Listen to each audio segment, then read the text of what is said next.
오늘도 주님의 은혜가 우리 모두에게 그리고 방송에 참여하는 이들에게 함께 하시기를 주의 이름으로 기원합니다.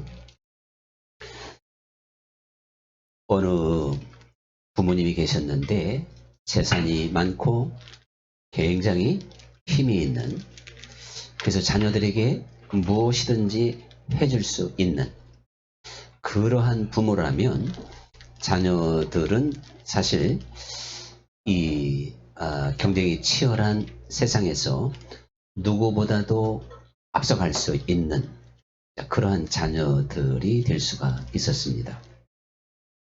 그런데 어느 날 어느 때부터 이 부모님은 고민이 생겼습니다.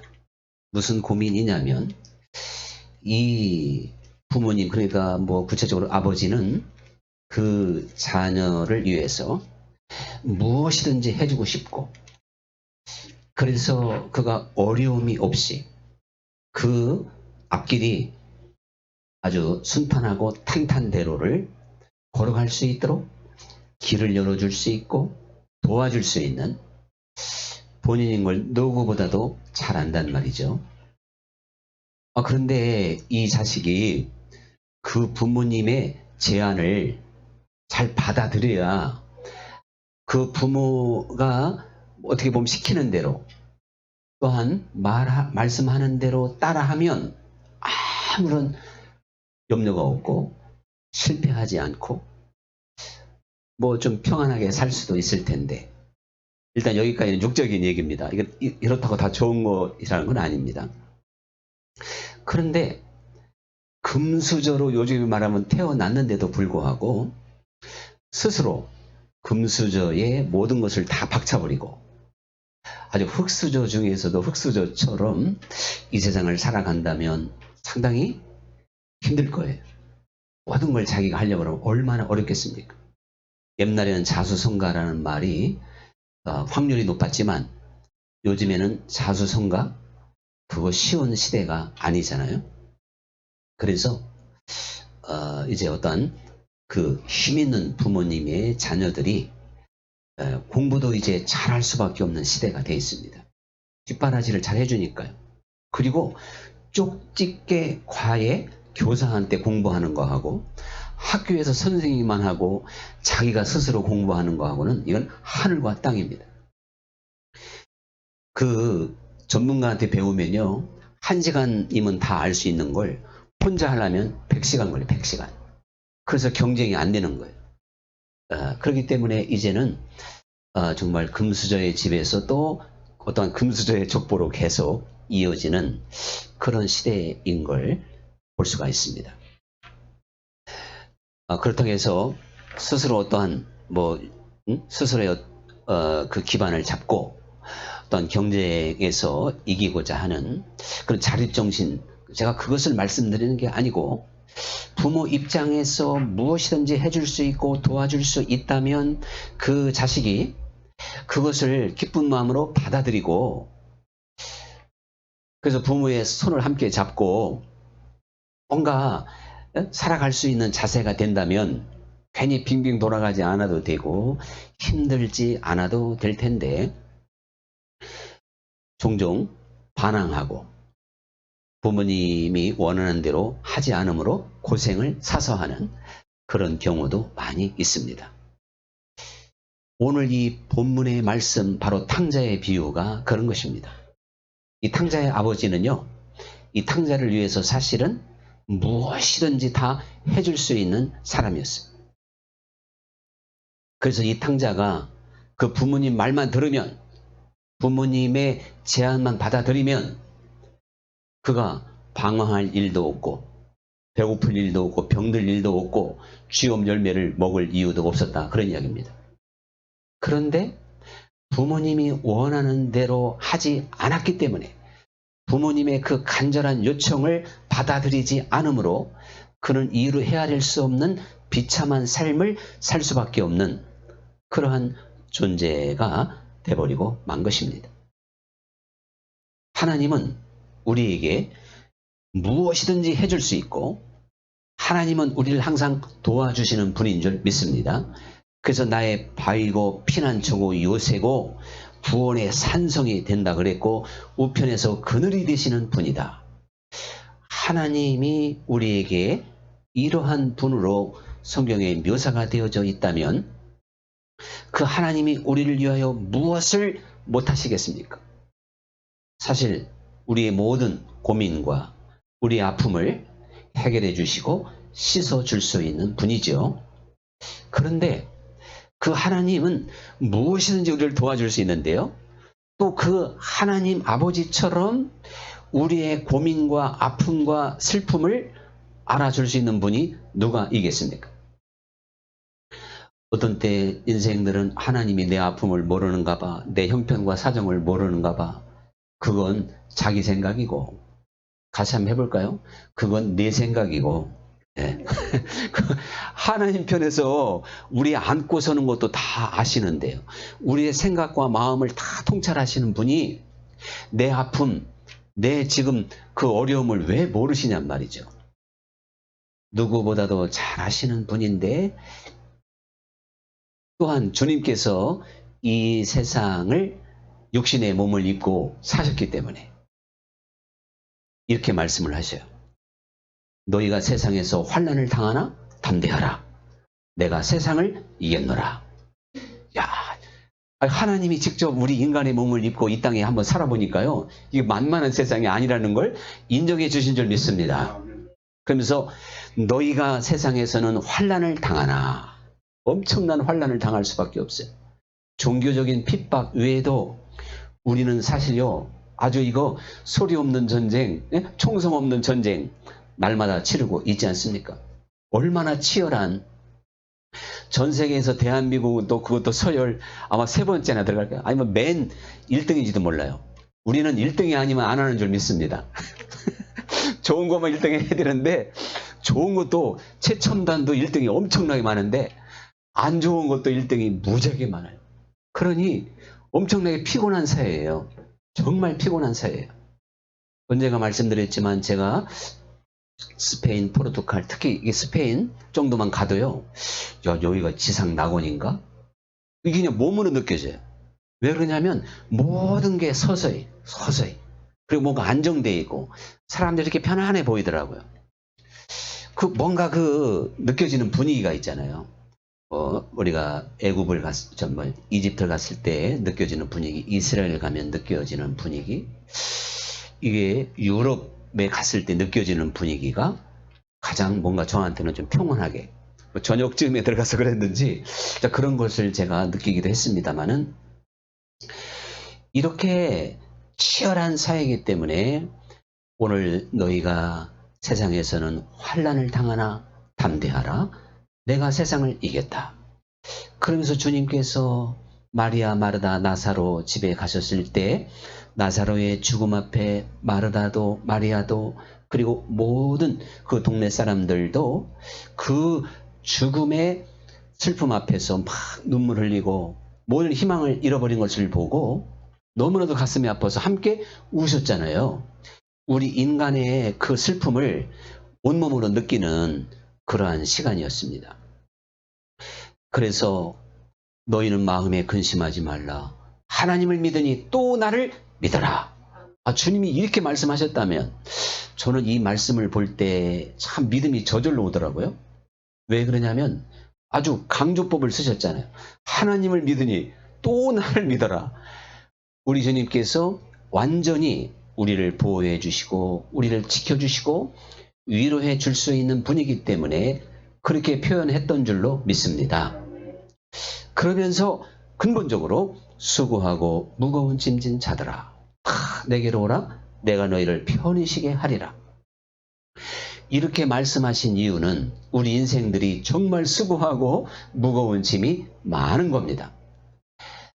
우리가 볼 때는 그저 길을 지나가든지 내 일가 친척 아니면 형제 중에서도 아마 저 형제는 아니면 저 사람은 수고하고 무거운 짐이 없을 거다. 그럴까요? 아니에요. 제가 겉으로는 멀쩡해 보여도 다 한번 서로 이야기해 보면 이 세상에 참 예측 못할 누구 말대로 기상천외한 일이 발생해서 그런 좀 어려움에 빠져 있어요. 너는 할 것 없이요. 그러면 그렇게 말하는 또 목사님도 있습니까? 있습니다. 근데 이렇게 얼굴이 밝습니까? 그건 이제 끝까지 들어보시면 밝은 이유를 또 알려드릴 수가 있죠. 아마 무거운 짐으로 말하면 여기서 제가 뭐 두 번째 가라면 서러울 것 같아요. 그래도 이렇게 기쁨과 감사로 살아간다면 다 이하동문 우리 누구든지 할 말이 없어요. 자, 그런데요. 제가 지금 몇 가지의 그런 말씀을 통해서 공감하시는 하나님, 우리의 형편과 사정을 아시는 하나님, 이 모든 것을 측량하시고 헤아리시는 우리 주님의 모습을 뭐 얼마든지 성경에서 될 수가 있겠죠. 몇 가지만 소개해 드렸는데, 이러한 피곤한 나그네된 그리고 정말 고달픈 우리 인생들이기 때문에 우리 주님께서는 충분히 주 안에서 안식할 수 있고, 우리가 주 안에서 정말 수고하고 무거운 모든 짐을 내려놓을 수 있는 약속을 충분히 해 주셨던 줄로 믿습니다. 그래서 인자가 이 땅에 온 것은 양들로 생명을 얻게 하고 더 풍성히 얻게 하려 함이라 그랬어요. 우리 주님이 결론적으로 하신 말씀이 이 세상이 아무리 힘들고 어렵지만 너희가 마치 양을 이리대로 보내는 것과 같이 긴박하고 숨막히고 위험한 일이 많지만 나는 너희에게 풍성한 삶을 주노라. 할렐루야. 이게 주님의 결론입니다. 그럼 마귀와 사단은 빼앗고 죽이고 도적질하는 거지만 예수님 인자가 이 땅에 온 건 양들로 생명을 얻게 하고 풍성히 얻게 하려 함이라. 이것은 정말 결론적인 말씀이잖아요.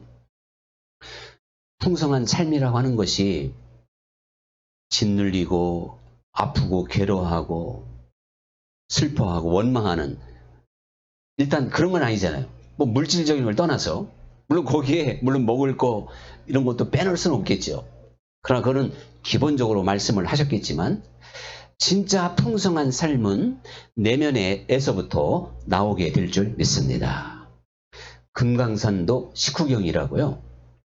아무리 내 환경이 좋아도 마음이 불편하면 아무 소용없어요. 배고프면 아무 소용없듯이. 근데 주님께서는 우리에게 풍성한 삶을 주겠다. 자, 주님께서 이렇게 말씀하죠. 그 수가성 우물가에서 이 물을 먹는 자마다 다시 목마르려니와 내가 주는 물을 먹는 자는 영원히 목마르지 아니하리니 그 배에서 샘물이 되어 흘러 넘치 영원히 흘러가리라. 그 속에서 샘물이 되어 흘러가리라. 끊이지 않는다는 거예요. 자, 우리 이거 정말 깊이 들어야 될 줄 믿습니다. 이 물은, 육신의 물은 한 번 먹으면 다시 목말라요. 그러나 주님이 주시는 물을 먹어야 영원히 목마르지 않다는 것입니다. 그 속에서 끊임없이 솟아나는 샘물이 된다는 것입니다. 우리가 믿는 주님은 우리에게 이렇게 영원한 샘물을 주셔서 근본적으로 우리를 위로해 주시고 우리의 아픔을 달래주시는 분인 줄 믿습니다. 이게 살아계신 하나님을 믿는 거죠. 이게 그냥 지식적이고 성경 말씀이 그렇더라. 이 경험이 안 되면 안 되는 거예요. 신앙은 경험이고 체험인 줄 믿습니다. 이런 것들이 이제 주님 안에서. 그래서 이 수가성 여인, 잘 알잖아요. 여섯 남편 두고 이거 정말 그저 죽지 못해서 사는 여인이 그 샘물을 먹었을 때 얼굴에 그냥 근심 걱정 보따리를 다 내려놓고 마을로 달려가서 내가 메시아를 만났다고 외쳤다. 바로 증인 아닙니까? 우리에게 그렇게 우리를 위로해 주시고 우리에게 그렇게 힘이 되시고 우리를 도와주시겠답니다. 할렐루야. 우리가 지금 그런 예수님을 믿고 있잖아요. 그러면서 평안할지어다. 내가 너희에게 주는 평안은 세상이 주는 평안과 다르다. 부활하신 다음에 딱 처음에 나타나셨어요. 이제는요, 죽음을 앞둘 때까지는 평안까지는 말씀 안 하셨어요. 그러나 내가 죽음을 이기고 다시 살아났지 않았느냐? 그러니 너희가 평안하지 않을 이유가 무엇이냐? 사실 이렇게 말씀하고 있는 겁니다. 이제 스승 또한 주님의 죽음 앞에서 두려워하고 그리고 낙심했던 수많은 제자들이 아니 죽음조차도 이기시고 평안을 선포했을 때 얼마나 실감이 났을까요? 주님은 지금도 내가 혹시 낙심천만해져 있다 할지라도 평안할지어다. 이렇게 우리에게 다가오고 있는 줄 믿습니다.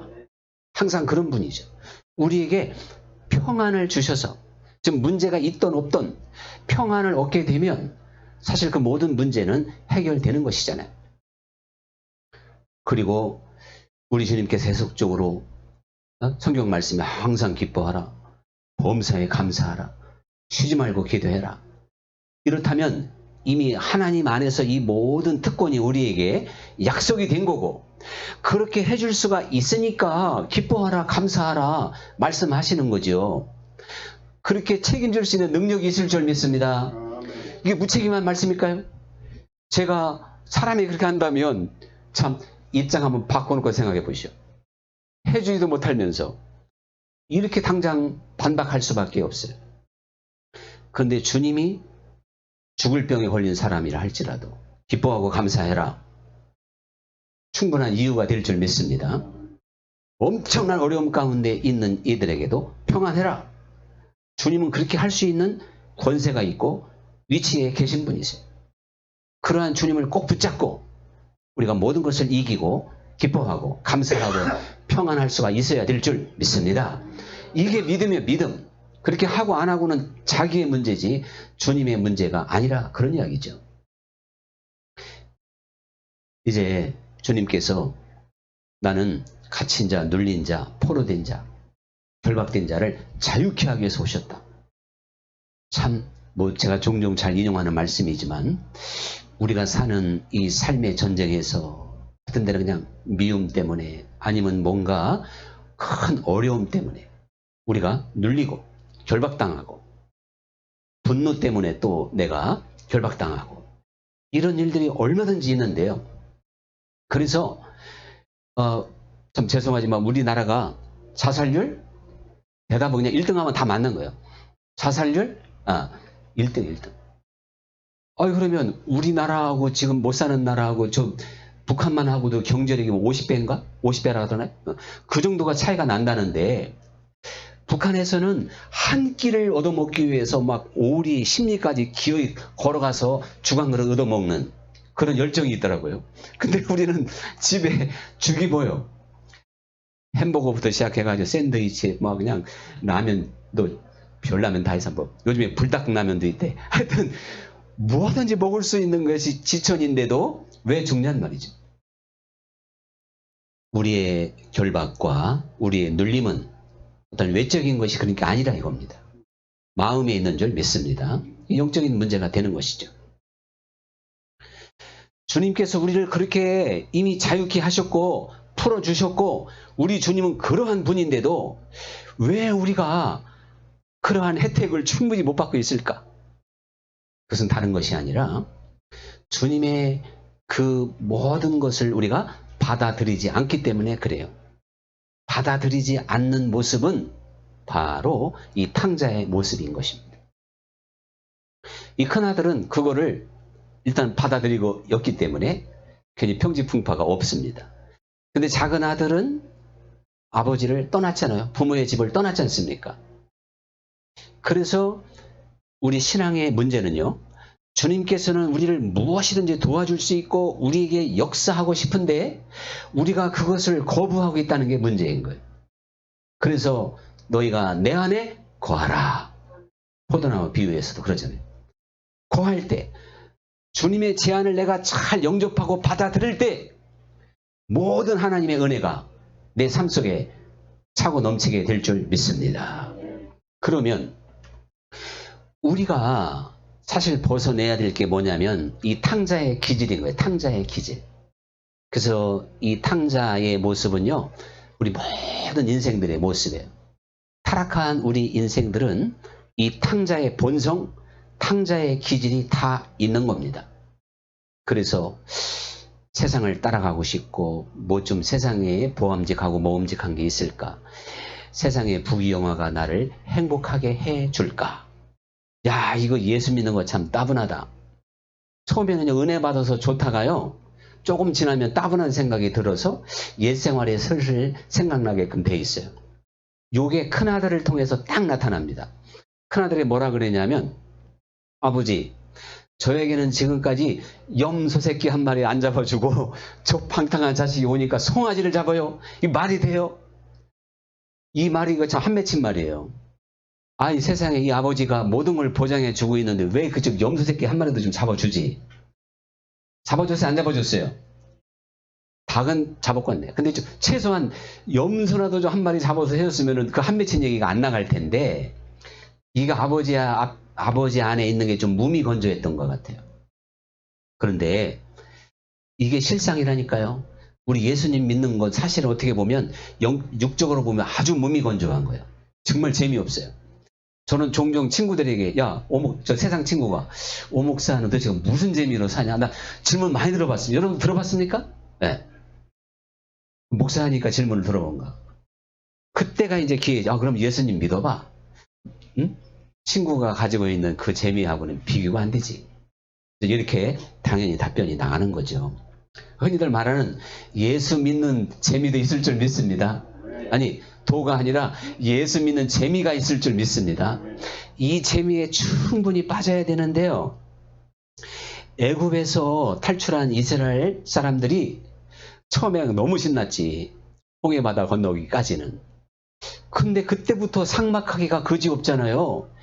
이 도대체가 고춧가루가 있어요, 마늘이 있어, 생강이 있어, 후춧가루가 뭐가 있어요, 이거. 간장도 아무것도 없고 참 까실까실한 만나. 이걸 가지고 세상에, 예? 한 2년 아니면 뭐 한 달 뭐 얼마 만에 이제 불평불만이 쏟아져 나왔는지 모르겠습니다. 야, 이거 애굽으로 돌아가자. 애굽에, 예? 가마솥에서 고기 구워 먹던 시절이 생각난다. 고기도 없고 만나 뭐 이렇게 까실까실하니 그냥, 예? 밀가루처럼 그거 가지고 이렇게 무슨 떡처럼 송편처럼 빚어 먹어야 되는데, 참 우리가 생각해도 이거를요 육적으로 생각하면 고달픈 거예요. 정말 좀 삭막한 그런 분위기를 느낄 수가 있겠죠.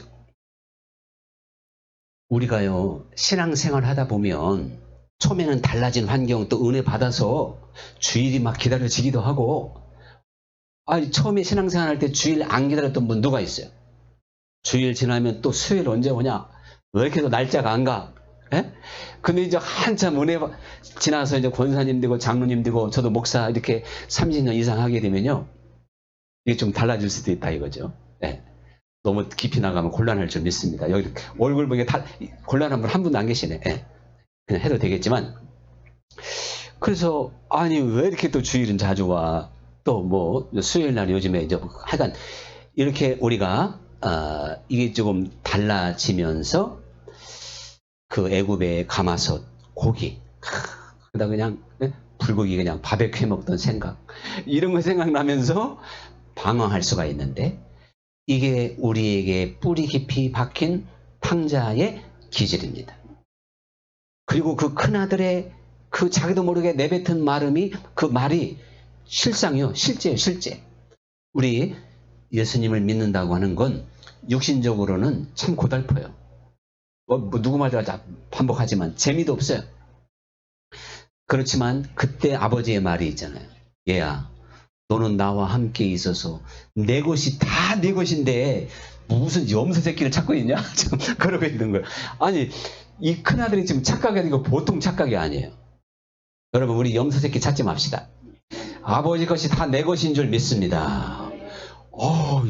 저는 정말 우리의 최고의 소망은요, 저 하늘의 천국이지만 또 우리가 주님 안에만 거하면요, 엘리야의 까마귀 사건이 그게 문제냐고요. 때를 따라 도우시는 역사가 있을 줄 믿습니다. 아마 돈 여유가 있는 분들의 스트레스가 뭘까요? 큰 교회 담임 목사님의 스트레스가 뭘까요? 뭐 자꾸 도와달라는 거예요. 도와달라. 자, 그러면 형제지간도 잘 사는 형제 스트레스가 뭔지 알아요? 못 사는 형제가 와서 자꾸 어려우면 형제한테 가지 어디에 가겠냐고. 그러면 이런 얘기하면 또 길어지는데, 만약에 큰 교회와 내가 잘 사는데 어려운 형제가 오면 어떻게 해? 한 번 내지 두 번만 해주고 말아버려? 아니요. 몇 번 해야 되겠어요? 예? 끝까지. 할렐루야. 저보다 정답을 더 찾으시네. 저는 또 지금 7번씩 1번 하려고 그랬는데 이것도 아무것도 아니요. 끝까지요. 끝까지. 제가 용서하시고, 제가요 한 3년 동안요 저한테 통장에 다 찍혀서 알 거야. 100번 이상을 도와달라고 하는 사람 한 번도 거절하지 않고 무조건 보내줬어. 나중에는요 없으니까, 처음에는 최고, 그래봤자 제가 최고 많이 빌려주는 게 10만 원밖에 안 돼. 제 실력이 그거밖에 안 되니까. 주로 5만 원 하다가 이제 5만 원으로 거래를 하다가, 근데 그분이 제가 5만 원도 잔고 없을 때가 많이 있잖아요. 없다 그러니까 끊더니 그 다음에 1만 원만 빌려달래. 1만 원은 또 줄 수 있잖아. 딱. 근데 어떤 데 또 1만 원도 없대? 근데 그 다음에 또 전화 오더니 얼마? 5천 원. 아이고, 어떻게 너무 잘하셔. 5천 원만 또 달래. 그분이요 빌려줘봤자 갚을 능력이 안 돼. 그래서 제가 아이고 집사님, 나한테 빌려달라고 하지 말고 그냥 달라고 하셔. 난 빌려달라고 하는 게 영 별로, 난 별로다. 달라고 하시라. 달라고. 그래도 또 달라는 사람 입장에서는 또 입장이 달라. 또 그냥 달라고가 그런가 봐. 기어이 갚는데. 그러더니 뭐 요즘에는 그것도 할렐루야, 기적이 나타났습니다. 기적이 나타나는데, 그 집은 제가 봐도 진짜 대책이 없어요. 야, 그러니까 하나님이 집사님의 가정을 위해서 나를 붙여놨는가 보다. 그러니 그냥 이제 집사님은 신용도 하나도 없으니까 뭐 누가 그걸 집사님한테 빌려주겠냐. 그거 주는 사람 없어. 다 빌려주는 사람밖에 없어. 근데 한 번, 두 번 날짜 어기고 안 갚으니까요 다 끊어버렸어. 형제 토장 없어. 이거 불못 지게 생긴 거예요. 그러니까 옛날 교인이요, 우리 교인도 아니고 나간 사람, 아니 어떤 목사가 나간 교인을 계속 거두는 사람 또 누가 있어? 이게 정상인 줄 믿습니다. 나가면요 얼굴도 돌려버려. 아니 나갔다고 주님의 양 아닙니까? 제가 아무리 봐도 그 양반이 정말 사각지대에 놓여 있더라고요. 중국인 교포 신분이니까 복지가 전혀 안 돼. 그냥 죽어야 돼. 그걸 알면서도 도와달라는데 안 도와주는 사람들이 세상 인심이라 그런 이야기예요. 근데요, 왜 정말 각본 없는 얘기가 왜 나가는지, 이거 진짜 각본 없는데, 이게 제가 그래도 다 그냥, 받을 건 받고 걸러내는데, 기적이 일어났는데요.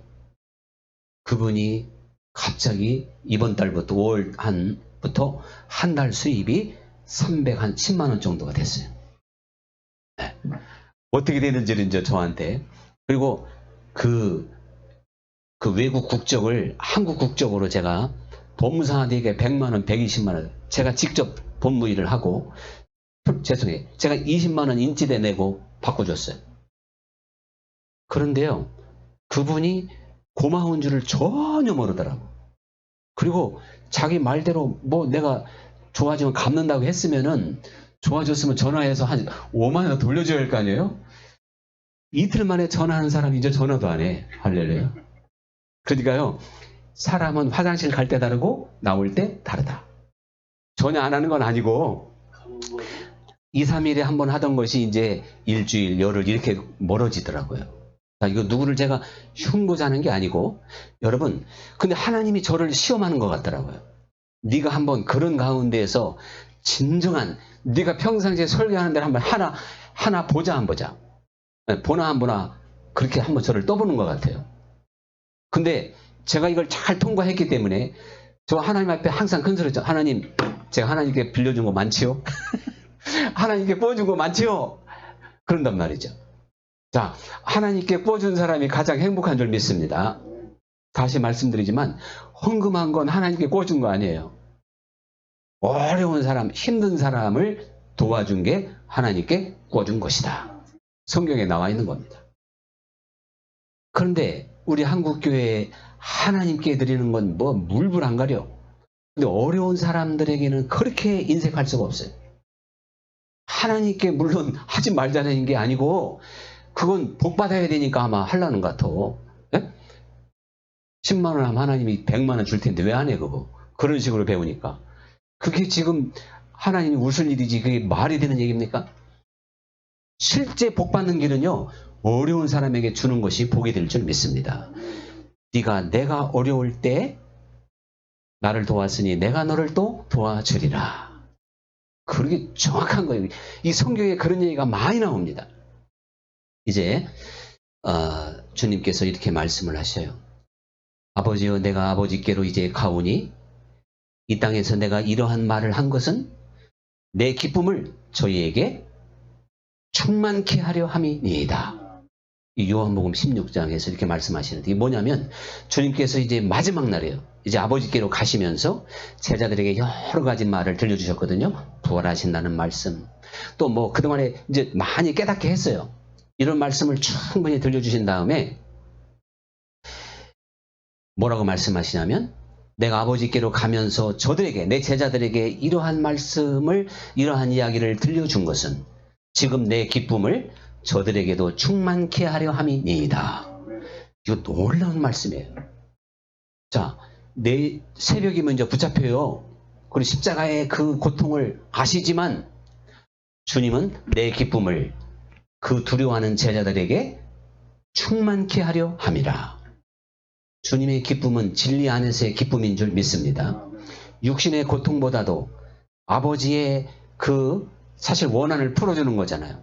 인류의 사망 권세를 깨뜨리는 사건이잖아요. 주님이 순종함으로 하나님과 인류에 근본적으로 화목케 하는 일이잖아요. 이러한 기쁨으로 주님은 충만했던 줄로 믿습니다. 이러니까요. 우리가 하나님의 말씀 진리 안에 거하면 우리는 진리 때문에 내가 고달픈 거, 내 아픔, 내 질병, 내 가난 이거 다 초월할 수 있다니까요. 그래서 내게 능력 주시는 자 안에서 내가 능히 하지 못할 일이 없느니라. 진리를 가진 자는 능히 하게 될 줄 믿습니다. 모든 걸 초월합니다. 모든 걸 이깁니다. 가난도 또 다른 사람의 어떠한 핍박도 낮아짐도 능히 이기면서 그래서 저는 종종 이제 이 말씀을 해야 되죠. 시간이 지금 30분 됐나요? 제가 만약에 이대로 이 상태로 목회를 끝난다 하더라도요. 하나님 앞에 저는 전혀 원망이 없어요. 저 자신은 전혀 뭐 아실 것도 없어. 왜? 조금만 더 참으면 하나님 나라에 가면 역전이 일어난 아주 대반전 역전이 일어난다는 걸 너무나도 잘 알기 때문에 그렇습니다. 그래서 그날에 도서상관 정말 이름 없이 빛도 없이 목회했던지 또한 가장 작은 자로 천덕꾸러기처럼 살았다 할지라도 믿음을 잘 지키면 하나님 나라에서는 큰 자가 될 수 있습니다. 근데 이 얘기만 하면 또 썰렁하니까 그런데요.